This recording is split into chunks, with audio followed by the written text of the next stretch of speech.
Nearly 400 individuals from 75 countries becoming new U.S. citizens here in Springfield with a naturalization ceremony that happened at the Illinois State Fair. And it was the second of such ceremonies that the fair has hosted, last year being the first, but it was quite a sight to see. Welcome in. It's Illinois in Focus Daily. I'm Greg Bishop. Like, subscribe, hit that notification bell, and get the headlines at thecentersquare.com. All right, so a lot of discussion, a lot of debate about immigration, and we had the border seemingly very porous during the Biden administration. It was a huge political issue during the 2024 campaign for president. Donald Trump really leaning in, talking about what he says was 14 million, and I think he said it went up to 21 million people who'd come across the border illegally, and he's got a mass deportation effort now underway, and a lot of consternation about immigration policy, and that's just concerning the illegal immigration situation. But what about the legal immigration situation? It is my privilege who to actually go through the process, the months-long process of becoming citizens. And this is something you can read more about and even watch for yourself. Go to thecentersquare.com and you'll be able to pull up the story that really gives you an idea of what's going on with nearly 400 U.S. New citizens being sworn in yesterday. But this is the U.S. Citizenship and Immigration Services Field Office Director for the St. Louis Field Office, Payam Tanaume. He talked about how these individuals, nearly 400 of them, are of moral standing and can become citizens of the U.S. Here's that moment from the ceremony yesterday. My privilege to present to the court 392 candidates for United States citizenship from 75 countries.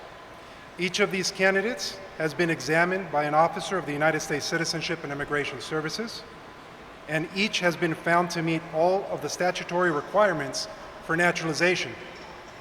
Each has been determined to be a person of good moral character, supportive of our Constitution, and form of government as well, disposed toward the good order and happiness of the United States. I mean, the room was absolutely packed. Just incredible to see, quite frankly. And he also went through some of the 70, well, no, he read all 75 countries, and people were standing as they heard their country of origin. And this is just a sampling. Congo.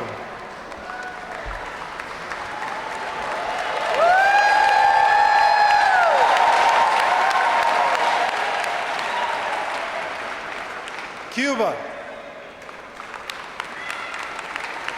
Dominican Republic, Ecuador, India, Indonesia, Iran, Iraq. I mean, it went on and on and on from there. Just an incredible showing of 75 different countries where nearly 400 people were sworn in. And as they all stood, they raised their hands and they took the oath, which essentially said that they pledge allegiance to the United States and they disavow any allegiance to any foreign powers, any foreign kings or despots, or, saying, hey, you're renouncing your citizenship elsewhere to become a U.S. citizen, but there's also other things that are involved here. That I will perform non-combatant service in the armed forces of the United States when required by law. Congratulations, everyone. Let's give them a round of applause.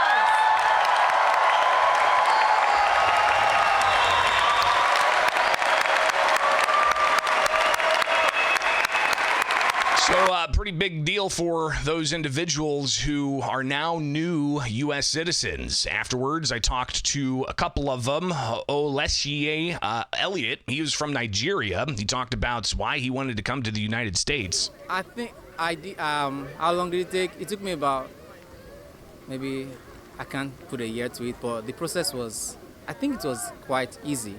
If you do your research, I did a lot of reading, a lot of YouTube videos just to make sure I fill out the forms correctly. And there's a lot of help. You call different resources to help, and they are very helpful. And I thank God because, most of all, I thank God because it was an easy process for me. I'm support from my wife and family just to make sure I dot the I's correctly. It could be very stressful trying to make sure you do everything correctly, but I thank God I was good. Yeah. Again, that's Olieshi Elliott from Nigeria. More from him yesterday. I came to the United States to be I came as a student. I came for my master's at University of Illinois Springfield, and love kept me. I found my wife while I was a student in UIS, so I'll say love kept me in Springfield. And then Springfield is a beautiful place. I served in UIS as a student government, and Springfield is the home of. It's a peaceful community. You want to travel outside of Illinois generally is just a beautiful. It's different. I've traveled across different states, but I came back to Springfield, Illinois 2021 because there's just something different about Illinois. The people, the environment, and I'm back here. Illinois has been listed as being the most representative of the demographic makeup of all of the United States, just with how diverse Illinois is. But he also talked about just the process. You heard him say that he couldn't really put a time frame on it, but he said it was pretty easy. I did also ask him a question about the immigration debate. We'll get to that here in a moment, but more from Olieshi. I must say I just feel blessed. I feel America is a great country. Coming from Nigeria, America is a great country. It's, like they said, the land of the free and home of the brave. And I feel glad to be in this land of the free, home of the brave. It's a blessing. I'm just blessed, and I'm looking forward to serve more. So he's going to, be more part of the community as a U.S. citizen to help him and his family as somebody who's in this country as a naturalized U.S. citizen. But I asked him about the debate about immigration and seeing the stories about people coming across illegally, somebody that went through the process legally. What are his thoughts on all of that? That's a tough question because people come illegally for different reasons. But for those that come legally, well done. It's a lot of work. It's a lot of determination to go through the process. So I just want to say for those that come legally, well done. And for those, a lot of people come for different reasons. It takes a lot of determination, legally or illegally. It takes a lot of tenacity to come to the country and try and stay in the country. So there's a lot of debate going on. I don't want to speak to the debate, but it's a lot of tenacity. It's a lot of boldness. Indeed, America is the land of the brave. For you to stay and to become a citizen and stay in the country. Yeah. So I talked with another new U.S. citizen, Vigo Echichi. He is from the Congo, lived in France for some time. He's 21 years old, now lives in Champaign. Yeah. There's definitely a lot of studying going into this, learning about America, the presidents, the laws, stuff like that. It was a 7-month-long process for me. I don't know how long it was for other people, but for me it took 7 months. But it was a very long awaited. I can't believe it's finally here. I'm excited for the day. I'm going to go celebrate for sure. And he said he's going to go get some American food. And I think the best place to do that is practically any stand at the state fair where there's deep fried anything. But he also talked about some recommendations he may have for the process. Right? We heard Olieshi talk about how it was easy. He just had to do some research and a lot of reading. We hear Echichi talk about the process, took about 7 months for him. But he said that he has at least just one recommendation on how the process could change for legal immigration. Honestly, I feel like if they were more straight up with how long the process was going to take, I feel like that would help people know exactly gauge, how to plan. Because I was kind of let in the dark. I never knew when the time was of the process and anything. I just got emails after a while, so that's the only thing I'd recommend to change. So a little bit of transparency when it comes to the issue of how long it takes is what Vigo Echichi says is a recommended change. Talked with Congresswoman Budzinski about this, and she was at the naturalization ceremony making a speech in front of the nearly 400 people who took the oath of becoming a new citizen. I know this moment comes at a time when things may feel uncertain, when the idea of immigration of becoming an American has too often become politicized and misunderstood.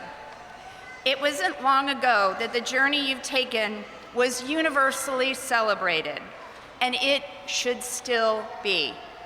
But today, there are those who try to divide us, who question the value of your story. Let me be clear. I will work every single day in Congress to make sure that those voices of fear and division do not win, because your voices matter, your contributions matter, and your future here matters. You are teachers, workers, small business owners, caregivers, students, neighbors, and friends, and now, fellow Americans. So Budzinski, being in Congress, asked her what kinds of changes she think needs to happen. I mean, if you look at it, there are nearly 400 people naturalized in one day. It looks like the process is working, but is there things that need to change? Well, let me just say, this was the first naturalization ceremony I was able to participate in, and it's incredibly moving because all of these individuals have their own unique journeys to that chair today in the Orr building. And I do think we owe it to people that are trying to legally come into this country, that want to work, that want to participate in our communities, that it is a transparent process, and a lot of that is staffing. Making sure we have enough immigration judges to hear these cases. There's been a shortage for a very long time of people that can help folks through a pretty confusing process. And I also think that, we talk so much about, obviously, support securing the border. I think we've done that. But I think now we really need to pivot to what is the larger issue at hand, which is getting people to be able to legally process into the United States, finding work, finding a better life. It takes decades. We have a broken asylum system in this country. We have a broken refugee system in this country.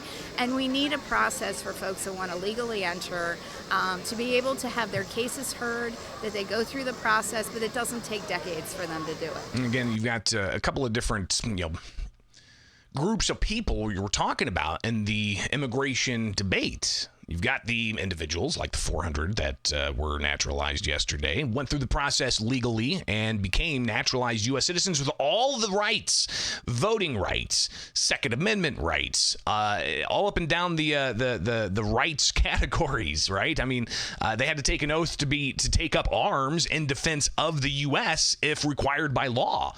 They took that oath. But then you've got other groups of immigration, illegal immigration, people coming across the border not through a legal port of entry. You've got those who are coming in as asylum seekers, those who are coming in as temporary workers, those coming in as temporary protected status. So all these different groups of people, and how do you manage all of that? I also asked Congressman Raja Krishnamurthy, who's running for U.S. Senate, what kinds of changes there needs to be for the immigration process, and he kind of really talked more about those who come across the border without going through the naturalization process. Our legal immigration system is completely messed up. We need to reform our legal immigration system in many ways, including in the ways that I've kind of sponsored bills for in Congress. So for undocumented folks, giving them a path to legalization, ultimately citizenship. For TPS and Dreamers, doing the same. For high-skilled talent, reforming the system so that we don't have 1 million people in queue to matriculate from an H-1B visa to a green card. It doesn't make sense. We're turning away the very best and brightest and hardest working people from around the world. It would be like, us having the first draft pick of every most talented people in the world, and we just give it up to other countries. That is a horrible, horrible situation. Okay, we'll do last question. So you got Congressman Krishnamurthy saying that the legal immigration process in this country is broken, but he got nearly 400 people who were naturalized yesterday, and I'm sure there's hundreds of others that are going to, not long ago up in Wrigley Field, there was a massive naturalization ceremony with hundreds more. So you're going to see, of course, it's a regular occurrence, people becoming naturalized U.S. citizens. But are there any tweaks that need to happen, or is it just a matter of enforcing the law that we have on the books? Apologize about that clip of Budzinski playing. But anyways, it's live to tape, people, so welcome to it. It's Illinois in Focus Daily. Something we'll continue to track here. Obviously, the debate about immigration, from illegal immigration to legal immigration, it's one that's been talked about for decades and decades and decades. All right, it's Illinois in Focus Daily. Get the headlines in your inbox and wake up with us each and every weekday morning here for more Illinois in Focus Daily.